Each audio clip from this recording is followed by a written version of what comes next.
Olá, tudo bem? Conrado Navarro por aqui, mais uma vez. Ao meu lado, Leandro Martins. Tudo bom, Leandro? Tudo bom? Vamos falar sobre bolsa, né? Que é a sua especialidade, investimento em renda variável. A gente quer falar de uma coisa bem interessante hoje, que são os erros, Leandro, que as pessoas cometem ao começar a investir em ações. Você tem um material muito legal que fala sobre os 10 principais erros e acho que é bacana a gente recapitular um pouquinho disso aí. Sim. Eu vou tentar te provocar um pouquinho mais com essas questões, mas eu queria que você falasse para as pessoas quais são aí os 10 principais erros que elas devem evitar ao investir em ações, ao começar a investir em ações e até para aquelas pessoas que já são experientes, que às vezes ganham confiança demais. Eu sei que um dos erros tem a ver com isso. Sim. E aí costumam fazer, enfim, operações meio mal sucedidas aí. Sim. Nesse sentido. Porque quem não tem o contato com bolsa, às vezes entra em algumas armadilhas de alguns profissionais que tentam vender sonho, mostrar que bolsa é muito legal, vai dar muito lucro. Mas calma, bolsa é legal, dá para ganhar, mas também dá para perder bastante. É um investimento de risco, de renda variável.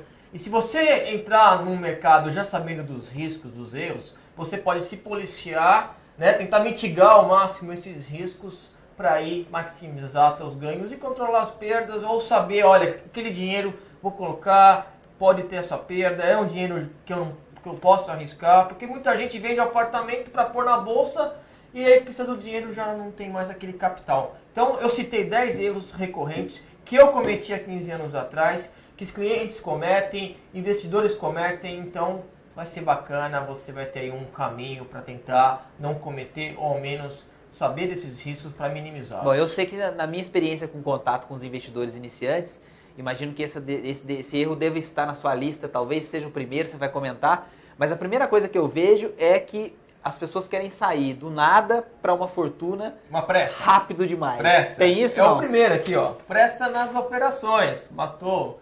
O Conrado sabe o que fala. É isso aí, pressa. A bolsa vai estar aí para sempre. A pressa é inimiga da perfeição. Você está lá vendo uma escadaria com um pote de ouro no último degrau. 20 degraus lá para você percorrer. Você pode sair correndo em busca do pote de ouro? Não. Por quê? Porque essa escadaria não tem corrimão. E aí você pode, no meio do caminho, cair dessa escadaria porque você está correndo e aí você quebra as duas pernas, não volta mais para a bolsa. Então, realmente, pressa não é legal. Pelo contrário, vá com calma. Até quando tem treinamento, cursos e tudo mais, o que eu falo? Simula, fica um tempo simulando, depois entra aos poucos. Porque o importante é acertar, saber se controlar e não já querer dobrar de capital no primeiro mês. Matou depois disso, o que acontece? Quer dizer, quem tem pressa, geralmente também acha que sabe tudo. Tem isso ou não? Tem sim. É uma arrogância. É o segundo erro. Acho que você decorou aí. Eu li o material para poder te fazer as perguntas, mas assim, eu acho que é um caminho meio natural, né? As pessoas ficam com pressa e acham que sabe tudo e aí... E o pior ainda, é bem comum existir aí a sorte de principiante. Seria muito bom no segundo degrau você cair da escada, torcer um tornozelo e falar, opa, é perigosa essa escadaria com pote de ouro lá no final, né? É perigosa. Mas às vezes com sorte de principiante o cara ganha, opa, já sei tudo. E aí ficou arrogante. Acha que até um gestor pega dinheiro do primo, do tio, do amigo. Opa, peraí, que aí o tombo vai ser pior ainda. No 10º degrau você vai quebrar uma perna, vai quebrar um braço. Então arrogância assim, faz um curso, lê um livro, acha que já sabe tudo. E em qualquer carreira, você lê 10, 15 anos, você fica um bom mecânico, um bom fotógrafo, né? Um bom médico, mas na bolsa não. É brincadeira de fotógrafo, que é uma arte aqui, filmagem e tudo mais. Mas tem algumas profissões que você tem uma técnica, você lê o livro, você vai lá a fundo. Na bolsa não, é uma arte. Eu já vi investidores com 20, 30, 40 anos de estudo que ainda não conseguem ganhar dinheiro. Né? Tem uma parte subjetiva, tem a parte do emocional. O que temos depois? Quer dizer, falamos de pressa, falamos de arrogância. O que vem depois? Juntando pressa, arrogância e aquele perfil do otimista em excesso. Na vida, a gente sabe que tudo vai dar certo no final, né? Então não adianta se desesperar. Mas no trade, quando vem com aquela frase, eu tenho certeza que aquela ação vai subir, eu já sei que vai cair. Pô, certeza ninguém tem. E o otimismo em excesso na bolsa é totalmente prejudicial. Aí tem uma coisa, Leandro, que eu sempre gosto de falar também para as pessoas, que é assim, me parece que essas características elas são comuns àquelas pessoas que não desenvolvem a sua própria estratégia. E você gosta de defender isso muito bem, e eu sei que vai ser o próximo erro, Tá que é a falta de método, mas assim, isso é comum, porque eu fico, sempre que eu converso com as pessoas, eu fico meio assustado de ver que elas querem entrar na bolsa, querem começar a investir. A gente fala da importância da estratégia, então a gente fala de palavrinhas que às vezes até as pessoas não conhecem ainda, setup, entrada, saída, stop de ganho, stop de perda, coisas que são essenciais, mas a pessoa parece que ela, sei lá, ela se apaixona de repente pelo game, pela adrenalina daquilo, e ela acaba acreditando que uma ação vai subir sempre, a ação vai... Enfim, estratégia. Porque, por exemplo, você entraria na Fórmula 1 apostando no teu patrimônio, que você vai vencer lá o campeonato de Fórmula 1? Sem dúvida que não. Sem saber dirigir um automóvel? Sem dúvida que não. Mesmo sabendo dirigir, me considerando até um cara mais ou menos você bom bem entendido, no kart, né? eu não faria mas isso. Sabe que só tem fera lá, que tem todos uns ajustes. Sem conhecer baralho, você entraria num torneio de pôquer internacional valendo no teu patrimônio? Não. Nem num torneio de sinuca. Quem nunca brincou no boteco de bilhar, entrar naquele torneio que aparece no SPN, que só tem cara fera, né? Que faz mágica lá. Ele derruba duas bolas opostas, dá um efeito para trás, a bola vai na outra caçapa. Quer dizer, a gente está falando basicamente de humildade. Quando a gente fala de estratégia, método, a gente está falando que tem que ter humildade para saber que você tem que montar um plano, respeitar o plano e ao mesmo tempo não apostar todo o patrimônio. Sim. Quer dizer, a história de você separar uma parte, aprender técnica, e desenvolver método, o seu método. Um setup, né? Legal. São sinônimos. Então, quando você entra na bolsa, você vai estar competindo com engenheiros, com médicos, pessoas muito inteligentes que estudaram muito para entrar nesse mercado, né? Então, não é de um dia para o outro que você vira um trader. É muito difícil. E aí você vai identificar o teu perfil. Olha, eu tenho um dinheiro que eu posso arriscar, é para longo prazo. Ou eu quero ser um day trader. Que aí você tem que ter técnicas, tem que ter controle emocional, tem que ter principalmente um método que você testou e que funciona. E o menos é mais. A gente começa vendo figuras, gaps, candlestick, aí quer indicador, que é uma tela totalmente poluída, cheia de linha colorida. E aí você vê que aquilo lá mais atrapalha do que ajuda. Aí você volta para o simples, né? Tem vários cases no mundo de investidores que com técnicas simples, mas teve uma técnica, ganhou dinheiro. O livro do Darvas, lá Darvas Box, que ele fez 2 milhões, ele conta no livro, é um dos exemplos. Nada mais simples do que uma congestão para onde rompeu e operava. Legal. E aí passamos para o quinto erro, que seria falta de disciplina. Disciplina. Porque aliado ao método, tem que ter disciplina do stop. Você não vai acertar sempre o teu setup. Teu setup funciona em 80% das oportunidades, legal. Ainda mais se você tem um setup vencedor e não é o Rambo, é o sniper. O que é o Rambo? O maluco com a metralhadora que uma hora a bala volta para ele. O sniper não, ele tem lá uma arma de longo alcance, 1 km, mas espera o alvo a 100 metros dele para acertar e tem uma boa chance de acerto. O método vencedor e ser o atirador de elite. Mas se não tiver o stop, às vezes ele vai errar. E aí pode devolver todo o lucro que ele teve. Então tem que ter o stop é fundamental. E quem está começando não dá importância necessária ao stop, à parada. Ou dá importância, mas na hora de executar muda de ideia. Então você tem que ter essa disciplina do uso do stop. Quando a gente fala de stop, a gente está falando basicamente muitas vezes de perder dinheiro também, né, Leandro? Então quando a gente fala de disciplina, significa que se a operação não deu o que você imaginava e chegou naquela hora em que você tem que realizar o prejuízo para buscar uma nova possibilidade, tem que fazer isso e acabou. Tem. É isso que é disciplina na hora de investir em ações. O barco está furado, tá vazando água lá, vai para o outro. Né? Não fica naquela de torcedor. Quem ficou torcedor em OGX se deu muito mal. Toda a blue chip pode quebrar, aconteceu nos Estados Unidos, Enro e WorldCom. Então, nenhuma empresa é para sempre. Né? Você vê que várias empresas no Brasil, Mesma, Mapping, Transbrasil, Varig, Vasp, quebraram. Então nenhuma empresa é para sempre. É um casamento na bolsa só na alegria. Na tristeza, dá um pé na bunda da empresa e vai para outra. Estamos aqui com o Leandro Martins aprendendo os 10 principais erros dos investidores na bolsa. Ele já apresentou 5, tem mais 5 erros que ele vai mostrar para a gente completar essa lista e você se tornar um investidor mais inteligente, mais consciente. O que a gente tem para continuar, Leandro? Próximo erro, a gente falou daqueles 5 primeiros, agora são aqueles 2 clássicos que todo mundo fala, né? O 6º e o 7º, comprar na alta, vender na baixa. São coisas até meio óbvias, todo investidor na bolsa ele sabe que esse é um perigo e essa é uma coisa que acontece com frequência. Como é que a gente evita esse tipo de coisa?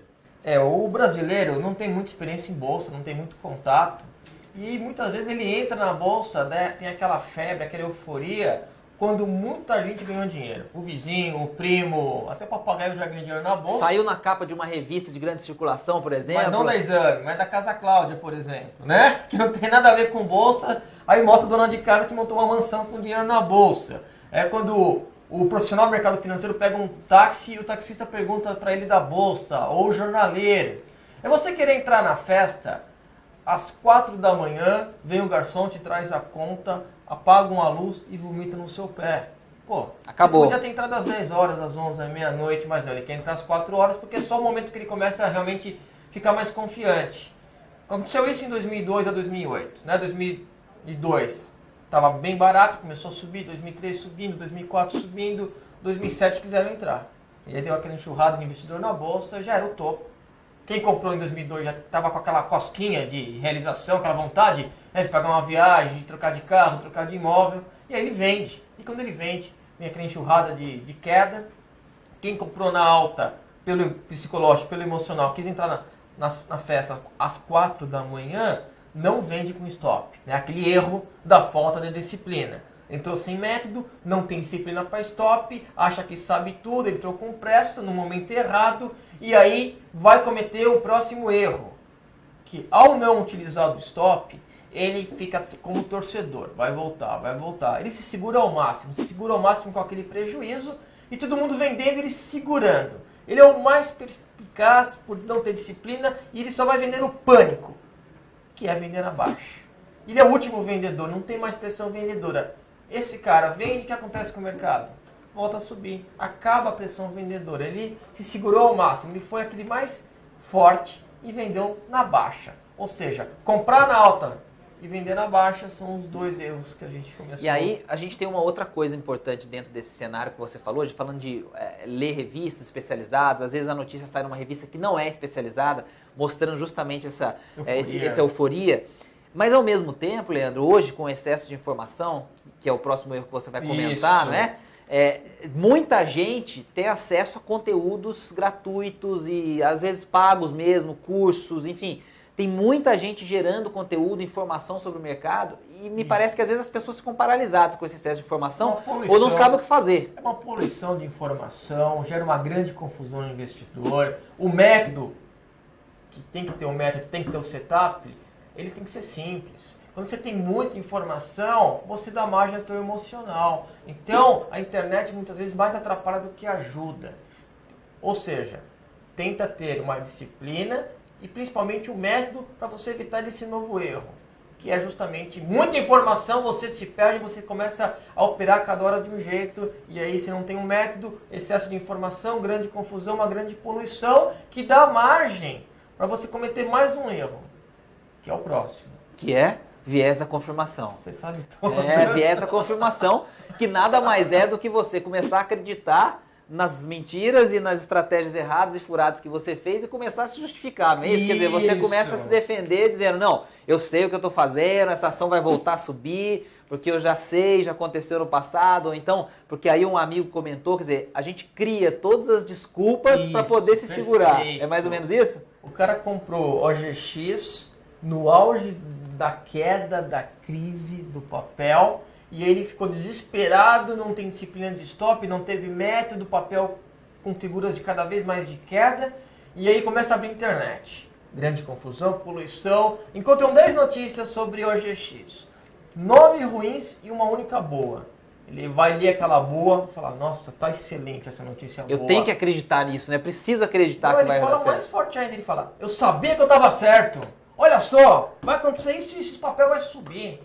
Então, o viés de confirmação é terrível. Às vezes liga a cliente e fala, olha, o que você acha desse papel? Eu acho que vai cair. Está indicando aqui que vai cair, melhor você sair.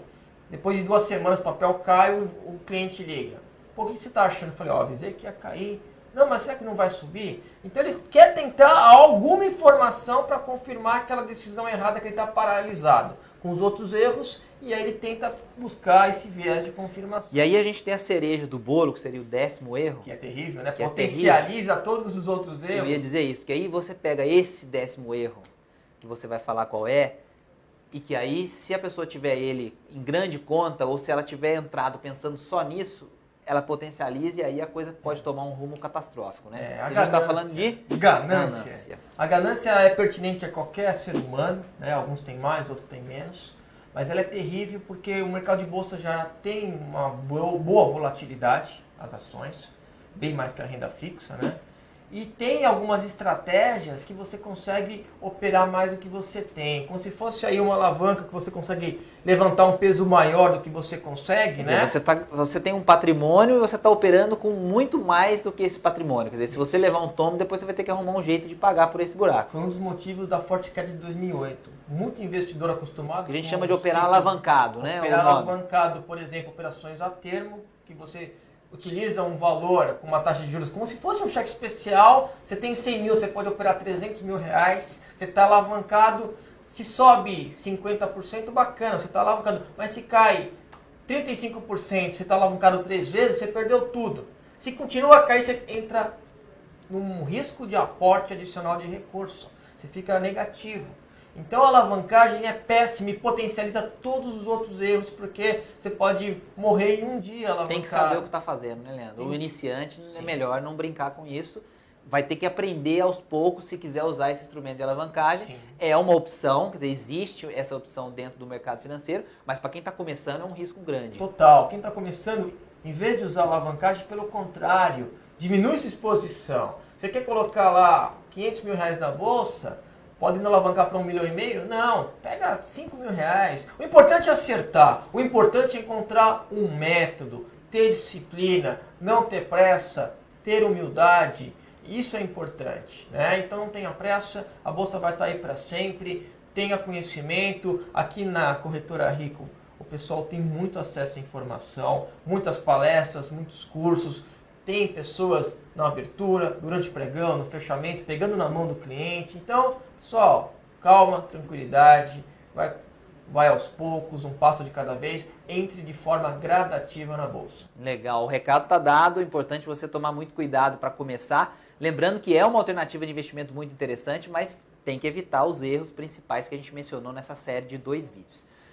Muito bacana esse bate-papo, Leandro. Obrigado pela participação. Valeu. Sempre bacana aprender com você e compartilhar essas informações com os investidores que estão aí buscando, né, conhecimento e principalmente como melhorar a sua estratégia de investimentos e ter mais rentabilidade. Então, a gente vai voltar com mais vídeos sempre aí, que tiver ideias legais para a gente gravar, contem comigo. Obrigado pela participação. Excelente. De quem está assistindo, a sua, e até a próxima. Valeu, pessoal. Um abraço. Valeu.